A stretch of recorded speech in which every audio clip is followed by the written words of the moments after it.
রঙিন পোশাকের পর এবার টেস্ট ক্রিকেটের অপেক্ষায় অলরাউন্ডার সাইফুদ্দিন। পুরনো ইনজুরিতে ভুগলেও ফিটনেসের ব্যাপারে আশাবাদী। От опеки соперника. Отлично пропускает мяч между ног. Тами Абрахам и гол забивает Кай. ইংলিশ লিগ কাপে বার্নলের বিপক্ষে প্রতাপে জয় চেলসির, জিতেছে ফেভারিট আর্সেনাল। রাতে লিংকন সিটির বিপক্ষে মাঠে নামবে লিভারপুল। এবং মধ্যরাতে উয়েফা সুপার কাপের ফাইনালে মুখোমুখি হচ্ছে বায়ার্ন মিউনিখ ও সেভিয়া। করোনার মাঝেও 20,000 দর্শক খেলা উপভোগের সুযোগ পাচ্ছেন।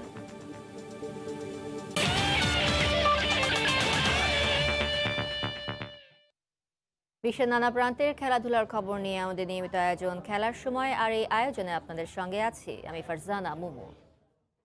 শুরুতেই ফুটবল। ইংলিশ লিগ কাপের খবর। তৃতীয় রাউন্ডের ম্যাচে বার্নলেকে উড়িয়ে দিল চেলসি। 6-0 গোলের জয় পেল ব্লুরা। হ্যাটট্রিক করেছেন চেলসির জার্মান ফরওয়ার্ড কাই হাভার্টস। টাকা কথা বলতে শুরু করেছে রোমান আব্রাহামোভিচের। এক দলবদলের বাজারে 2200 কোটি টাকা ব্যয় করেছিলেন ফ্র্যাঙ্ক ল্যাম্পার্ড। আশপাশ থেকে নানা ফিসফাস শোনা যাচ্ছিল প্রতিপক্ষদের, তবে সময় যেতেই ধীরে ধীরে বন্ধ হচ্ছে সব সমালোচনা। প্রিমিয়ারে এক লিভারপুল দুঃস্বপ্ন বাদ দিলে এখন পর্যন্ত সদাইপত্রের ভালোই ব্যবহার করেছেন ফ্র্যাঙ্কি। লিগ কাপের লড়াইয়ে বার্নলে প্রতিপক্ষ হিসেবে কখনোই সমীহ পাওয়ার মতো কোনো দল নয় ব্লুদের কাছে। তারপরেও যথেষ্ট সাবধানী ছিলেন ইংলিশ কোচ। একাদশে কোনো পরীক্ষা নিরীক্ষা না করে নামিয়েছিলেন নিজের সেরাদেরই। ফলাফল লন্ডভন্ড বার্নলে। কিকঅফের শুরু থেকে শেষ 4-2-3-1 ফরমেশনে খেলেছে চেলসি। টমি আব্রাহামকে সামনে রেখে তাকে বল যোগানের দায়িত্বটা ভাগ করে নিয়েছিলেন কাই, মাউন্ট আর হাডসন। স্ট্যামফোর্ড ব্রিজে এই চতুষ্টয়ের মুহুর্মুহু আক্রমণে দিশেহারা ছিল অতিথিরা। প্রথম গোল পেতে তাই খুব বেশি অপেক্ষা করতে হয়নি স্বাগতিক শিবিরকে। 19 মিনিটেই স্কোরশিটে নাম ওঠান আব্রাহাম। পরেরটা এসেছে আরও দ্রুত, মাত্র 9 মিনিটের ব্যবধানে। ম্যাসন মাউন্টের বাড়ানো বল থেকে লিড দ্বিগুণ করেন চেলসির জার্মান সেনসেশন কাই হাভার্টস। দ্বিতীয়ার্ধে আরও আক্রমণাত্মক হয়ে ওঠে চেলসি শিবির। প্রতিপক্ষকে ছিঁড়ে খুঁড়ে ফেলবার নেশা তখন ব্লু শিওরে। 49 মিনিটে দলকে 3 গোলের লিড এনে দেন বার্কলে। একটার পর একটা গোল মনোবল ভেঙে দেয় বার্নলের। কোনোভাবেই আর দলকে গোছাতে পারেননি অ্যাডাম মারে। পরের দৃশ্যপটে মূল চরিত্র শুধুই একজন জার্মান, কাই হাভার্টস। 10 মিনিটের ব্যবধানে 2 গোল করে পূরণ করেন নিজের হ্যাট্রিক। জানিয়ে দেন কারি পয়সা খরচ করলেও সেটা অপাত্রে যায়নি। আর শেষ দিকে দলের গোলের পাল্লা আরেকটু ভারী করেন চেলসির বুড়ো ঘোড়া অলিভার জিরু। 6-0 বড় জয় নিয়ে পরের রাউন্ডে উঠে গেল ল্যাম্পার্ড বাহিনী। নিয়ন মোহাইমিন, সময় সংবাদ। লিগ কাপের আরো খবর। কষ্টার্জিত জয় পেল আর্সেনাল। লেস্টার সিটিকে 2-0 গোলে হারালো গানাররা। এই জয়ে চতুর্থ রাউন্ডের টিকিট পেল আর্তেতা বাহিনী। রাতের আরেক ম্যাচে দুর্বল ফ্লিক ও টাউনের বিপক্ষে 5-2 গোলে জিতেছে এভারটন। ইংলিশ প্রিমিয়ার লিগে এবার শুরু থেকেই উঠছে আর্সেনাল। নামে ভারে দলটা আহামরি না হলেও দলীয় ঐক্যই মূল ভরসা মিকেল আর্টেটার। সেই মন্ত্রে উজ্জীবিত হয়েই কিং পাওয়ার স্টেডিয়ামে গিয়েছিল গানাররা। টানা ম্যাচ খেলার ক্লান্তি থেকে ফুটবলারদের মুক্তি দিতে একাদশে বেশ কয়েকটি পরিবর্তন আনেন স্প্যানিশ কোচ। ফরমেশনটাও বদলে যায় অবধারিতভাবে। 3-4-3 থাকলেও ডায়মন্ড না সাজিয়ে দলটাকে অনেক বেশি ছড়িয়ে ছিটিয়ে রাখেন তিনি। মূলত উইং ব্যবহারের নিমিত্তেই এভাবে দল সাজিয়েছিলেন মিকেল। ম্যাচের শুরুর দিকে অবশ্য তার এই টোটকা কাজে আসেনি খুব একটা। গোল করা তো দূরে থাক, সুযোগই তৈরি করতে পারেনি গানাররা। ঘাম ঝরাতে পারেননি ম্যাডিসন হলরাও। ব্র্যান্ডন রজার্সের কৌশলে আর্টেটা মাত খেলেও গোলের খেলায় মূল কাজটা করতে পারেনি কোনো দলই। নিষ্ফলা যায় প্রথমার্ধ। বিরতি থেকে ফিরেও মাঝমাঠের একক দখল পাচ্ছিল না কেউ। পরিকল্পনাবিহীন উলটপালট শটগুলো খুঁজে পায়নি কাঙ্ক্ষিত ঠিকানা। শেষ পর্যন্ত 57 মিনিটে ভুলটা করে বসে স্বাগতিকরা। নিজেদের জালে বল ঢুকিয়ে দেন অস্ট্রিয়ান ডিফেন্ডার ক্রিস্টিয়ান ফুক্স। আনন্দে ফেটে পড়ে আর্সেনাল ডাগআউট। এরপর আক্রমণ করে দুদলই। গোলের নেশায় মত্ত হয়ে ওঠে সবাই, কিন্তু ফরওয়ার্ডদের ভুলগুলো ছিল দৃষ্টিকটু। এগিয়ে থাকলেও ম্যাচের লাগাম ধরে রাখতে পারেনি অতিথিরা। গোল খেয়ে যাওয়ার ভয়ে তটস্থ হয়েছিল লুইস হোল্ডিংরা। কিন্তু বিধিবাম ম্যাচের অন্তিম মুহূর্তে খেলার ধারার বিপরীতে গিয়ে আরও এক গোল করে বসে আর্সেনাল। স্কোর করেন এনকেটিয়া। স্বপ্নভঙ্গ হয় ফক্সদের। রাতের আরেক ম্যাচে দুর্দান্ত জয় পেয়েছে এভারটন। আনচেলত্তির হাতে পড়ে হারতে যেন ভুলেই গেছে তারা। দুর্বল ফ্লিটউড টাউনের বিপক্ষে 5-2 গোলে জিতেছে অ্যানচেলত্তি বাহিনী। জোড়া গোল করেছেন রিচার্লিসন। নিয়ন মোহাইমিন, সময় সংবাদ। এদিকে লিগ কাপে তৃতীয় রাউন্ডে লিংকন সিটির মুখোমুখি হবে ইংলিশ লিগ চ্যাম্পিয়ন লিভারপুল। জিতলেই চতুর্থ রাউন্ডে তারা খেলবে এফএ কাপ চ্যাম্পিয়ন আর্সেনালের বিপক্ষে। আরেক ম্যাচে ইতিহাদে এএফসি বোর্নমাউথের মুখোমুখি হবে ম্যানচেস্টার সিটি। দুটি ম্যাচে শুরু হবে আজ বাংলাদেশ সময় রাত 1:45টায়। ইংলিশ প্রিমিয়ার লিগের নতুন মৌসুমের শুরুটা দারুণ হয়েছে লিগ চ্যাম্পিয়ন লিভারপুলের। পরপর দুই ম্যাচে জয়ের স্বাদ পেয়েছে তারা। এবার জয়ের সেই ধারাবাহিকতা লিগ কাপেও ধরে রাখার মিশনে আসরের তৃতীয় রাউন্ডে মাঠে নামবে অল রেডরা। প্রতিপক্ষ league one club Lincoln city. এর আগে কখনোই এই দলটার বিপক্ষে খেলা হয়নি লিভারপুলের, খেলাও হবে লিংকনের মাঠে। তাই প্রতিপক্ষ হিসেবে লিংকন কেমন তা এই ম্যাচের আগ পর্যন্ত বোঝার উপায় নেই ক্লাব শিষ্যদের। লিভারপুল অধিনায়ক জর্ডান হেন্ডারসন চেলসির বিপক্ষে গেল ম্যাচে পেশির টান খেয়ে ছেড়েছেন মাঠ, যদিও ইনজুরি অতটা গুরুতর নয়। তবে এ ম্যাচে লিভারপুল কাপ্তান খেলবেন কিনা তা ক্লপই ভালো বলতে পারবেন। এদিকে জো ম্যাটিপ নেই ইনজুরির কারণে, আর শাকিরিকে নিয়ে রয়েছে শঙ্কা। চেম্বারলেইনও বেশ কিছুদিন ধরে নেই অলরেড শিবিরে। এছাড়া লিভারপুলে নেই কোনো নিষেধাজ্ঞা খরা। এছাড়া লিভারপুলের হয়ে এ ম্যাচে অভিষেক হতে পারে দিয়েগো হোতার। সেই সাথে এ ম্যাচের জন্য মিলনার, উইলিয়ামস, ফিলিপস, ওরিগিরা আছেন ইউর্গেন ক্লপের সেরা একাদশে। এদিকে আরেক ম্যাচে ম্যানচেস্টার সিটির প্রতিপক্ষ এএফসি বোর্নমাউথ। প্রতিপক্ষ বোর্নমাউথের বিপক্ষে গেল 7 ম্যাচের দেখায় 7টিতে জয় আছে সিটির। এ ম্যাচেও ভালো ফলাফলের অপেক্ষায় পেপ গার্দিওলার দল, কারণ ম্যাচটা যে তাদের মাঠেই হবে।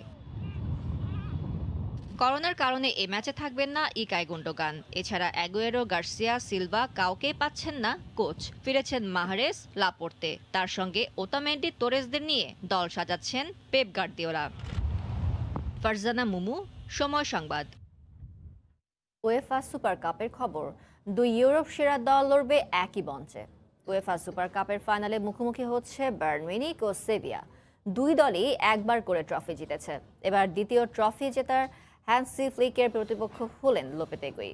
এই ম্যাচ দিয়ে ইউরোপে ফুটবল মাঠে ফিরছে দর্শক। হাঙ্গেরির পুস্কাস অ্যারেনায় ম্যাচটি শুরু হবে রাত 1টায়। চ্যাম্পিয়ন্স লিগের চ্যাম্পিয়ন আর ইউরোপা লিগের চ্যাম্পিয়ন। ইউরোপ শ্রেষ্ঠত্বের লড়াইয়ে দুই চ্যাম্পিয়ন এবার একই মঞ্চে। বায়ার্নের প্রতিপক্ষ সেভিয়া। বায়ার্ন নাকি সেভিয়া বিগ ম্যাচে জিতবে কে, এমন আলোচনা ছাপিয়ে এই ম্যাচে স্পটলাইট দর্শকদের দিকে। এই ম্যাচ দিয়ে ইউরোপের ফুটবল মাঠে দর্শক ফিরছে। প্রায় 20,000 মানুষের চোখ জোড়া তাকিয়ে থাকবে নয়ার রাকিতিচদের দিকে। সেজন্য প্রস্তুত হাঙ্গেরির পুস্কাস স্টেডিয়াম। তবুও নিরাপত্তা বলয়ের মাঝেও সাবধানী দর্শকরা। একাদশে দৃষ্টি দেয়া যাক। বর্তমান বায়ার্ন মিউনিখ সময়ের সেরা দল।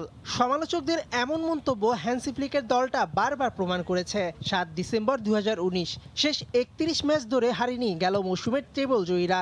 বার্সার পর শেষ ম্যাচে শালকেকেও 8 গোলের ব্যবধানে পরাজিত করেছে।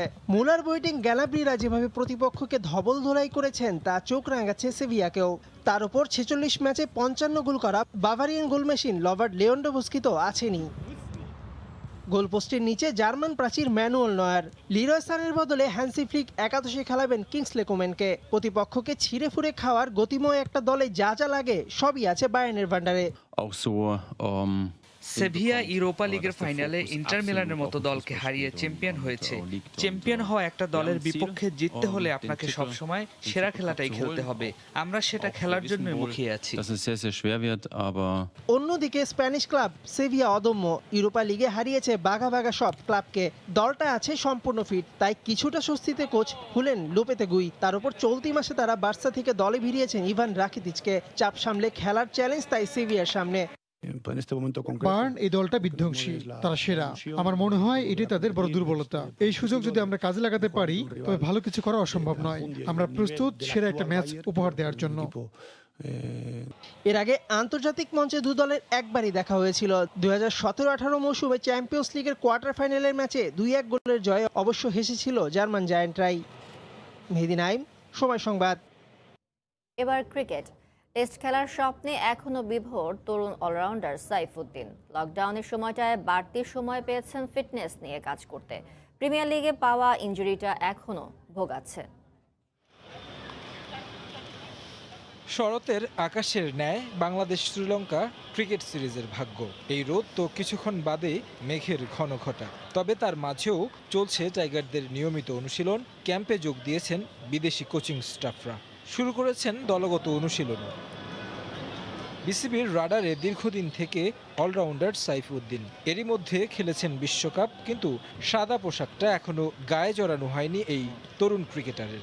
ক্রিকেটের এলিট সংস্করণে খেলার স্বপ্নটা অনেক দিনের, অপেক্ষায় স্বপ্ন পূরণের সামনে টেস্ট চ্যাম্পিয়নশিপ। তাই বিসিবিও সতর্ক তাকে নিয়ে। প্রত্যেকটা ক্রিকেটারই ড্রিম থাকে টেস্ট ক্রিকেটার হওয়া, তো আমিও ব্যতিক্রম নই। তো ইনশাল্লাহ চেষ্টা থাকবে যদি সুযোগ পাই ভালো কিছু করার। আর সবচেয়ে এখন আমার যে মূল টার্গেটটা নিজেকে আরও ফিট করা, যেহেতু আমি প্রথমবারের মতো টেস্ট স্কোরে ডাক পেয়েছি, তো খুবই আনন্দিত আমি। তো চেষ্টা করবো নিজের সেটা দেওয়ার এবং যতটুকু রান করার। 2016 অনূর্ধ্ব-19 বিশ্বকাপ দিয়ে নজর কাড়া সাইফুদ্দিনের আন্তর্জাতিক অভিষেকের জন্য প্রতীক্ষায় থাকতে হয়নি। টাইগার জার্সিতে প্রমাণ রেখেছেন, বল হাতে ভরসা হয়ে উঠেছেন, বিপদের মুহূর্তে ব্যাট হাতেও অবদান রাখছেন। প্রিমিয়ার লিগে আবাহনীর হয়ে খেলতে নেমে ইনজুরিতে পড়েছিলেন এই অলরাউন্ডার, সেই ব্যথা এখনও ভোগাচ্ছে।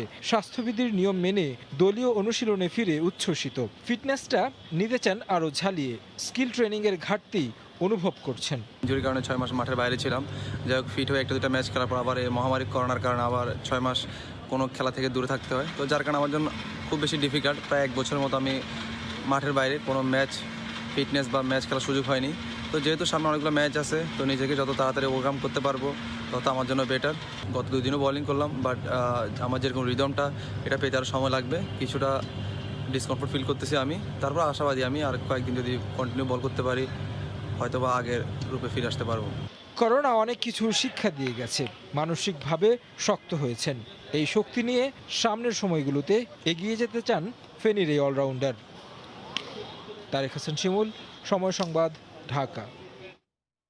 এখনো সমাধান হয়নি বাংলাদেশ শ্রীলঙ্কার টেস্ট সিরিজ আয়োজনের ব্যাপারটি, চলে আছে নানা দোলাচলে। এই মুহূর্তে মিরপুর শেরেবাংলা স্টেডিয়ামে আছেন রিপোর্টার মাকসুম আলম খান, সরাসরি যাচ্ছি তার কাছে। মোমো, একটু আগে রিপোর্টটিতে সাইফুদ্দিনের কথা আমরা শুনছিলাম, তার টেস্ট খেলার যে আকুতি, তার সেই অপেক্ষা হয়তো আরও একটু বাড়বে। সেটি হচ্ছে এখন পর্যন্ত বাংলাদেশ দলের শ্রীলঙ্কা সফরের বিষয়ে কোনো পরিষ্কার বা স্পষ্ট কোনো চিত্র এখন আমাদের সামনে আসেনি।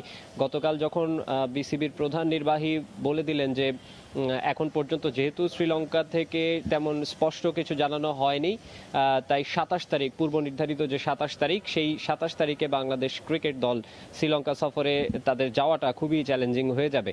তো সব মিলিয়ে খুবই একটা কঠিন অবস্থা দাঁড়িয়েছে।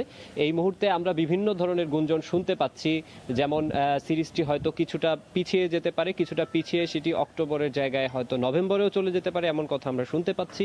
আমরা শুনতে পাচ্ছি 3টি টেস্টের জায়গায় হয়তো টেস্ট সংখ্যা কমেও আসতে পারে, এমনটাও আমরা শুনতে পাচ্ছি।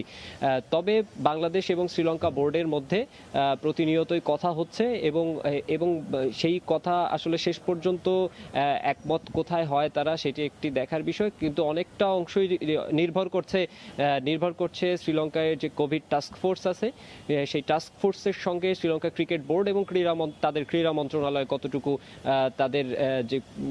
তারা কতটুকু যোগাযোগ করতে পারছে বা তাদের কতটুকু রাজি করাতে পারছে, তাদের সঙ্গে কি কথা হচ্ছে সেটির উপরই ডিপেন্ড করছে। অনুশীলনের কথা বলবো, আজও দুপুর 2টার সময় অনুশীলনে নামার কথা রয়েছে টাইগারদের। গতকাল অনুশীলনে 23 জন ক্রিকেটার ছিলেন, লিটন দাস ছিলেন না এবং তিনি হয়তো আজ জয়েন করবেন। এবং সাইফ হাসান তৃতীয় ধাপে করোনা নেগেটিভ হওয়ায় তিনিও হয়তো জয়েন করবেন আজকের এই অনুশীলনে। তো আমার কাছে মিরপুর শেরেবাংলা স্টেডিয়াম থেকে এই ছিল সবশেষ মোমো। বাংলাদেশের শ্রীলঙ্কা সফরের সবশেষ খবর, সেই সাথে ক্রিকেটারদের অনুশীলনের খবর জানাচ্ছিলেন মিরপুর থেকে মাকসুম আলম খান। শ্রীলঙ্কা ক্রিকেট বোর্ড থেকে এখনো আনুষ্ঠানিক কিছু না জানানোয় পূর্ব নির্ধারিত 27 সেপ্টেম্বরে সফরে যাওয়া কঠিন হবে, এমনটাই জানিয়েছেন বিসিবির প্রধান নির্বাহী নিজামুদ্দিন চৌধুরী সুজন। কোভিড টাস্ক ফোর্সের কাছে বারবার শর্ত শিথিলের আবেদন জানালেও এখনো কোনো সুরাহা করতে পারেনি লঙ্কান বোর্ড। মেঘাচ্ছন্ন সারা বেলা, মাঝে মাঝে উকি দিয়ে যায় রোদ, কিছু সময় পর আবার মলিন চারপাশ। বাংলাদেশ ক্রিকেট দলের শ্রীলঙ্কা সফরের রংটাও বদলে যাচ্ছে প্রতি মুহূর্তে। ঘটনা প্রবাহে বারবার যেন লড়াই চলে আশা আর অনিশ্চয়তার। বিসিবি প্রধান নির্বাহীর বক্তব্য, যে লড়াইয়ে ইতিবাচক কিছু যোগ করতে পারেনি। এই মুহূর্তে বিষয়টা একটু চ্যালেঞ্জিং হবে 27 তারিখে ট্রাভেল করা, ভিসা এবং অন্যান্য জটিলতা তো রয়েছেই। সেক্ষেত্রে যদি কোনো অ্যাডজাস্টমেন্টের দরকার হয় আমরা করে নিব। কদিন আগে বিসিবি সভাপতি নাজমুল হাসান পাপন সিরিজ না হলে ঘরোয়া ক্রিকেট চালুর পরিকল্পনা জানিয়েছিলেন। সফর পেছানোর আশঙ্কায় সে কথার পুনরাবৃত্তি সিইওর কণ্ঠেও। তবে 27 তারিখ শ্রীলঙ্কায় যাওয়া না হলেও ক্রিকেটারদের ছাড়ছে না বোর্ড। যদি আমরা এই সিরিজ নিয়ে কন্টিনিউ না করি সেক্ষেত্রে আমাদের অন্য প্ল্যান আছে, সো সেক্ষেত্রে প্লেয়ারদের অনুশীলনটা আমরা কন্টিনিউ করব until unless we take any further decision on this. Task ফোর্সকে কিছুতেই মানাতে পারছে না শ্রীলঙ্কান বোর্ড ও ক্রীড়া মন্ত্রণালয়। টাইগারদের কোয়ারেন্টিনের শর্ত শিথিল সহ অনেক প্রস্তাবেই নাকি রাজি নয় তারা। স্পেসিফিক কিছু বিষয় তাদের কাছে জানিয়েছি এবং এই বিষয়গুলো জানার পরে তারা যেটা বলেছেন, তাদের যে কোভিড টাস্ক ফোর্স আছে বা অন্যান্য যে অথরিটি আছে তাদের সাথে কথা বলে তাদের যে হেলথ গাইডলাইন, সেই হেলথ গাইডলাইনে কতটুকু শিথিল করা যায় সেই বিষয়টা নিয়ে তারা কাজ করছেন এবং উই আর এক্সপেক্টিং যে খুব শীঘ্রই তারা হয়তো এই বিষয়গুলো নিয়ে আমাদের কাছে জানাতে পারবেন। অপেক্ষা করা হবে না এমন হুঁশিয়ারি দিয়েও এক সপ্তাহের বেশি এসএলসির কাছ থেকে চিঠির জবাব পাওয়ার আশায় বসে আছে বিসিবি। এই আলো ছায়ার খেলা যেন অনন্তকালের। মাকসুম আলম খান, সময় সংবাদ, ঢাকা। এবার আইপিএল এর খবর। নিজেদের প্রথম ম্যাচেই হোঁচট খেল কলকাতা নাইট রাইডার্স। মুম্বাই ইন্ডিয়ান্সের বিপক্ষে 49 রানে হারল ম্যাককালাম বাহিনী। প্রথমে ব্যাট করে রোহিত শর্মার ব্যাটিং দৃঢ়তায় 195 রান করে মুম্বাই। জবাবে 9 উইকেটে 146 রান তুলতেই থামে নাইটরা। টস জিতে প্রতিপক্ষকে ব্যাটিংয়ে আমন্ত্রণ জানায় কলকাতার অধিনায়ক দীনেশ কার্তিক। শুরুটাও ভালো হয় নাইট বোলারদের। শিভাম মাভির প্রথম ওভারেই উইকেট ছুড়ে আসে কুইন্টন ডিকক, কিন্তু সেখানে শেষ হয়ে যায় নাইটদের প্রতিরোধ। সূর্যকুমারকে নিয়ে দলের হাল ধরেন রোহিত শর্মা। দুজনের ব্যাটে রানের বন্যা ছুটে শেখ জায়েদ স্টেডিয়ামে। রাসেল, নারিন, কামিন্স কেউই লাগাম টানতে পারেননি মুম্বাইয়ের। পরে সূর্য 47 রানে আউট হলেও 80 রান করে ফেরেন রোহিত। দলের স্কোরবোর্ডে রান 195। জবাব দিতে নেমে শুরুটা যাচ্ছে তাই হয় নাইট রাইডার্সের। 25 রানে ফিরে যান দুই ওপেনার শুভম গিল এবং সুনীল নারিন। পরে কার্তিক আর রানার চেষ্টা করলেও ব্যর্থ হয়েছেন দুজনই। আশা দেখিয়ে ফিরে যান আন্দ্রে রাসেল। এক পাশে মর্গান থাকলেও বুমরা বোল্টদের সামাল দিতে গিয়ে জয়ের দেখা পায়নি নাইট বাহিনী। বাফুফে নির্বাচন প্রসঙ্গ। নিয়মিত প্রথম, দ্বিতীয় এবং তৃতীয় বিভাগ ফুটবল লীগ আয়োজন করতে না পারলেও আবারও প্রতিশ্রুতির ডালা সাজিয়ে বসেছে সালাউদ্দিন সালামের সম্মিলিত পরিষদ। যারা এই লেভেলের ফুটবল খেলি, এই ক্লাবগুলো সালাউদ্দিন ভাইকে আমরা পাই না। বছরে 2 বছরে একটা মিটিং হয় না। আমরা যদি সালাউদ্দিন ভাইয়ের সাথে 3 মাস 6 মাস অন্তর মিটিং করতে পারতাম, আমাদের ক্লাবগুলোর দুঃখ কষ্টগুলো বলতে পারতাম, ওনার কাছ থেকে অনেক কিছু আদায় করা সম্ভবত। বিগত 4 বছরে যাদের খোঁজ রাখেনি কেউ, তারাই আজ মহা গুরুত্বপূর্ণ। 5 তারকা হোটেলে মহা সমাদরে চলছে তাদের আপ্যায়ন। কেন এই জামাই আদর সেটা বুঝতে রকেট সায়েন্স খাটার দরকার নেই। সামনে নির্বাচন, তাই বেড়েছে ডেলিগেটদের কদর। তাদের নিয়েই রুদ্ধদ্বার আলোচনা, কনভিন্স করার চেষ্টা। নির্বাচনী হাওয়ায় ডেলিগেটদের কতটা টলাতে পেরেছেন প্রার্থীরা সেটা জানা যাবে ভোটের পর। তবে কৌশলে এবার বেশ নমনীয় বিগ শটরা। তার কারণটাও স্পষ্ট, বিগত দিনে দেওয়ার কথা খেলাপ হয়েছে বেশ। তাই দোষ স্বীকার না করে তো আর নতুন প্রতিশ্রুতির টোপ গাঁথা যায় না। সেই পথেই সালাউদ্দিন সালাম পরিষদ। আমি ফেডারেশনের একজন এই পজিশনে থেকে আমি যে 5টি লিগ হয়েছে সেই ব্যাপারে আমি কিন্তু আই এম নট হ্যাপি, এবং এইটার দায়িত্ব অবশ্যই আমার ঘাড়েও আসবে, যেটা আমরা করতে পারিনি। ভবিষ্যতে এটি নিয়মিত হবে এবং নিয়মিত চলবে, সেটাই আমাদের প্রতিশ্রুতি। বর্তমান সভাপতির গেল 12 বছরে মাত্র 5টি প্রথম বিভাগ লীগ করতে পেরেছে মহানগর কমিটি। দ্বিতীয় ও তৃতীয় বিভাগের অবস্থা আরও সঙ্গীন। শত প্রতিবন্ধকতা সত্ত্বেও ক্লাবগুলো চায় নিয়মিত মাঠে খেলা রাখতে। এজন্য তাদের চাওয়া সবকিছুই ঢেলে সাজানো হোক, সরাসরি তদারকি করুক কাজী সালাউদ্দিন নিজেই। 3rd ডিভিশন লিগ হয়েছে 16-17, আজকে 20 লিগ নাই। যদি মহানগর ফুটবল লিগ কমিটির উপরে যদি নার্সিং করে যে আমার কি প্রবলেম, যেখান থেকে প্লেয়ার তৈরি হচ্ছে ওই জায়গাতে আমার কি কাজ, যদি এই কাজগুলো একটা কমিটি গঠন করে দেয়, সালাউদ্দিন ভাই নিজে তদারকি করে, ফুটবল আগে যাবে। শুধু প্রতিশ্রুতি নয়, হোক তার বাস্তবায়ন। নির্বাচন ঘিরে নয়, ছোট এই ক্লাবগুলো নিয়ে আলোচনা হোক প্রতিনিয়তই, কারণ এখানেই যে ফুটবলের আতুরঘর। এস.এম. ইকবাল, সময় সংবাদ, ঢাকা। এদিকে হোটেলে আপ্যায়ন করে নয়, বরং যোগ্যতা দিয়ে নির্বাচনে জয়ী হওয়ার লক্ষ্য শফিকুল ইসলাম মানিকের। 3 অক্টোবরের নির্বাচন সামনে রেখে নিয়মিত ঢাকার 5 তারকা হোটেলগুলোতে খাওয়া দাওয়া আর প্রার্থীদের সঙ্গে কৌশল বিনিময়ে ব্যস্ত সময় পার করছে বর্তমান সভাপতি কাজী সালাউদ্দিনের সম্মিলিত পরিষদ। সেই তুলনায় একলা চলনীতিতে হাঁটছেন সভাপতি পদের আরেক প্রার্থী শফিকুল ইসলাম মানিক। খুব একটা প্রচারণায় দেখা যাচ্ছে না তাকে। তবে কি কারো চাপে নির্বাচনের আগে নিজেকে গুটিয়ে নিচ্ছেন জাতীয় দলের সাবেক ফুটবলার ও কোচ মানিক? বিষয়টি একেবারে উড়িয়ে দিয়েছেন তিনি। কারো চাপে সরে যাওয়ার কোনো ইচ্ছেই নেই তার, বরং প্রচারণায় সালাউদ্দিনের চেয়ে বেশি সক্রিয় বলেও দাবি করেছেন মানিক। হোটেলে আপ্যায়ন করে নয়, বরং যোগ্যতা দিয়ে নির্বাচনে জয়ী হওয়ার লক্ষ্য তার। গত 12 বছর তারা দেখে আসছে যেখানে ধারাবাহিকভাবে সাধারণ সভা হয়নি, আর নির্বাচনের আগে 5 স্টারে ডেকে যদি এই ধরনের আয়োজন করা হয়, ডেফিনেটলি কাউন্সিলররা এখন সচেতন, অনেক সচেতন। তারা এই ব্যাপারটা অবশ্যই বুঝবে যে নির্বাচনী স্ট্যান্ড বাজি এগুলো প্রচারণার বিশেষ প্রয়োজন আছে বলে আমি মনে করি না। আর দ্বিতীয়টা হচ্ছে যে যাদের সাথে কন্ট্যাক্ট করা দরকার, আমার জানা মতে আমি ওনার চেয়ে বেশি কন্ট্যাক্ট করছি। প্রেসিডেন্ট পদপ্রার্থী যিনি আছেন তার চেয়ে আমি এগিয়ে আছি এই দিক থেকে, আমার কন্ট্যাক্টের দিক থেকে। তো সেখানে আমি পিছিয়ে আছি আমি বলবো না। ফুটবলকে ভালোবাসি, ফুটবলের কাজকে ভালোবাসি, ফুটবলকে পছন্দ করি, আমি সেই জায়গাটায় যাওয়ার জন্য আমি চেষ্টা করছি। এখানে বসে যাওয়ার তো কোনো অবকাশ নাই। 3 মেয়াদে বাফুফের সভাপতির চেয়ারে থেকে নিয়মিত লীগ আয়োজনে ব্যর্থ হয়েছেন কাজী সালাউদ্দিন। সে সঙ্গে প্রথম বিভাগ, দ্বিতীয় বিভাগ, তৃতীয় বিভাগ ও পাইওনিয়ার লীগ নিয়মিত হয়নি বলেও দাবি তার। ফুটবল মাঠে রাখতে ব্যর্থ হয়েছেন বলেও কাজী সালাউদ্দিনের সমালোচনা করেছেন মানিক। তাই এই পদে নতুন কারো আসা উচিত বলেই মত তার। প্রথম বিভাগ, second division, third division, pioneer continuously হয় না, স্কুল ফুটবল রেগুলার হয়নি, এগুলো তো মিথ্যা কথা ছাড়া কিছু না। আমি মনে করি যে কাউন্সিলররা তাদের এই কথাকে কোনোভাবেই গ্রহণ করবেন না। আমার বিশ্বাস যে তারা কাগজে কলমে আছে, চাকচিক্যে আছে, মাঠে নাই। মিথ্যাচারে কান না দিয়ে কাউন্সিলরদের সত্যের পথে থাকারও পরামর্শ দেন শফিকুল ইসলাম মানিক। ভালোবাসে ফুটবল। পারভিন আক্তার, সময় সংবাদ, ঢাকা। ইংলিশ প্রিমিয়ার লিগে দর্শক প্রবেশ না করলেও প্রচার সত্ত্ব থেকে উপার্জিত অর্থ দিয়ে আংশিক ক্ষতি পুষিয়ে নিতে পারবে কর্তৃপক্ষ। তবে সরকার বা বড় ক্লাবগুলো সহযোগিতার হাত না বাড়িয়ে দিলে সমস্যায় পড়বে নিচের সারির লিগগুলোর ক্লাব।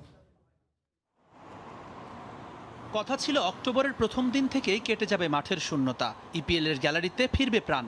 স্বাস্থ্যবিধি মেনে 25 থেকে 33% আসনে সমর্থিত ক্লাবের ম্যাচ উপভোগ করতে পারবেন ইংলিশরা। তবে প্রাণনাশী করোনার দ্বিতীয় ঢেউ ঠেকাতে আবারও লন্ডভন্ড সব খাতা কলমের পরিকল্পনা। সাফ জানিয়ে দিয়েছেন বরিস জনসন, অপেক্ষা আরও এক দফা বাড়ছে। তবে খেলা চলবে, সেই খেলার প্রচার সত্ত্ব থেকে পাওয়া অর্থে ক্ষতি কিছুটা পোষাতে পারবে টপ ফ্লাইটের সদস্যরা। তবে নিচের সারির লিগে থাকা ক্লাবগুলোর সামনে অপেক্ষা করছে কঠিন পরীক্ষা। প্রচার সত্ত্ব থেকে পাওয়া টাকায় আপাতত ইপিএল এর ক্লাবগুলো ক্ষতি পুষিয়ে নিতে পারবে। তবে মাঠে দর্শক ফেরাতে না পারলে নিচের ডিভিশনের ক্লাবগুলো টিকে থাকতে পারবে না। সরকারকে এগিয়ে আসতে হবে, অথবা ইপিএল এর বড় ক্লাবগুলোকে কিছুটা আর্থিক অনুদান দিতে হবে। তা না হলে তাদের বাঁচানো সম্ভব হবে না। বড় ক্লাবগুলো থাকতে পারছে না স্বস্তিতে, কেননা আপাতত ক্ষতির মুখে না পড়লেও মৌসুম শেষে ফুটবলারদের বেচাকেনায় পড়বে নেতিবাচক প্রভাব। এখনকার মতো খরচ চালাতে পারছে তারা, তবে মাঠ শূন্য থাকলে খেলোয়াড়দের জন্য কঠিন সময় আসবে। ক্লাব যখন চুক্তি নবায়ন করতে যাবে তখন অর্থের পরিমাণ অবশ্যই কমবে, আর ফুটবলারদেরও উচিত এটার জন্য মানসিক প্রস্তুতি নিয়ে রাখা, ফুটবলের স্বার্থে ক্লাবের পাশে থাকা। পরিষ্কারভাবে আমরা সবাই চাই সমর্থকরা মাঠে ফিরুক, তারাও চান মাঠে বসে খেলা দেখতে। স্বাস্থ্যবিধি মেনে সেটাই করার পরিকল্পনা করেছিল সরকার। আমি এখনো চাই যত দ্রুত সম্ভব এটা বাস্তবায়ন হোক, তবে স্বাস্থ্য নিরাপত্তা সবকিছুর উপরে, সেটা নিশ্চিত করেই পরবর্তী ধাপে যেতে হবে। মঙ্গলবার ব্রিটেনে পার্লামেন্টে দেয়া এক বক্তব্যে ফুটবল মাঠে দর্শক প্রবেশের ব্যাপারে আবারও স্থগিতাদেশ দেন দেশটির প্রধানমন্ত্রী Boris Johnson. Jumman Sadiq, javelin, Somoy Sangbad. গায়ে থুথু ছেটানোর দায়ে 4 ম্যাচের জন্য নিষিদ্ধ হলেন পিএসজির Argentine midfielder angle Di Maria. সেই ম্যাচে বর্ণবাদের অভিযোগে শাস্তি পান ব্রাজিলিয়ান সুপারস্টার নেইমার। একই ম্যাচে বিবাদে জড়ান অ্যাঙ্গেল ডি মারিয়াও। থুথু ছেটানোর অভিযোগে ওঠে প্রতিপক্ষের ফুটবলারের গায়ে। অভিযোগ প্রমাণিত হওয়ায় 4 ম্যাচের জন্য তাকে নিষিদ্ধ করেছে ফ্রেঞ্চ লিগ কর্তৃপক্ষ।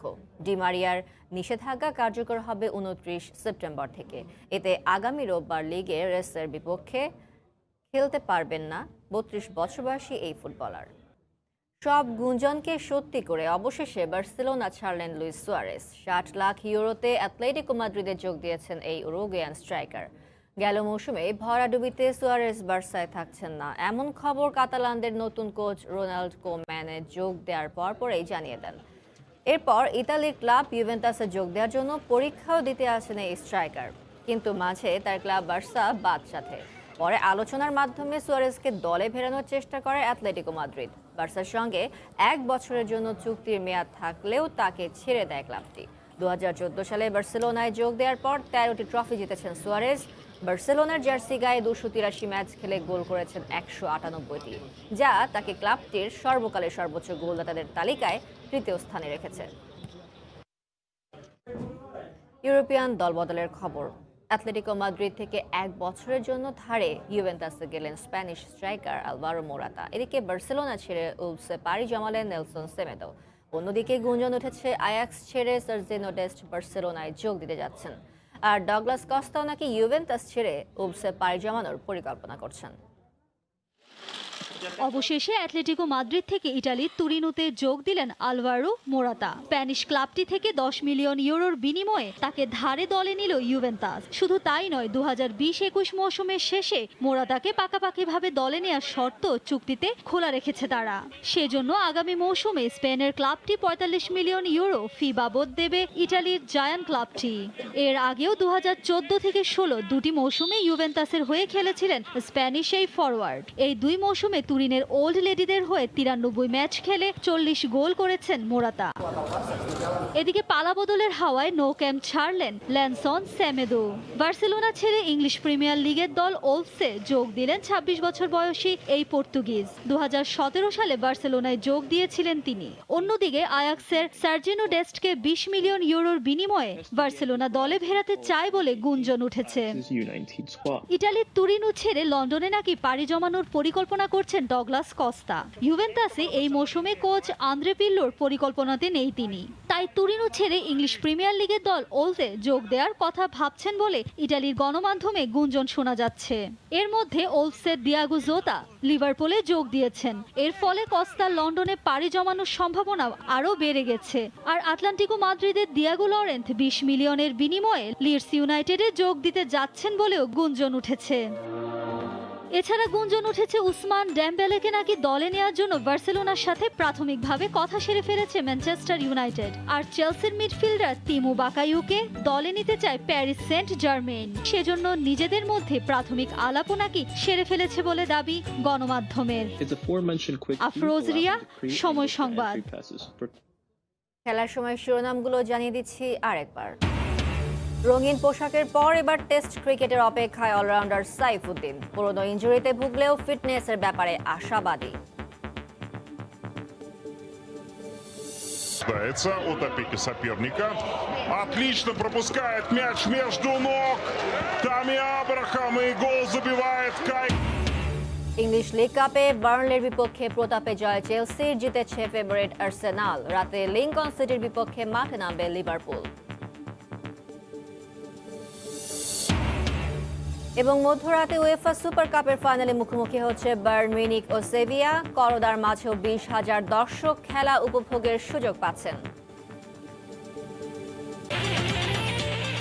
এই ছিল খেলার সময়, সঙ্গে থাকুন সময়।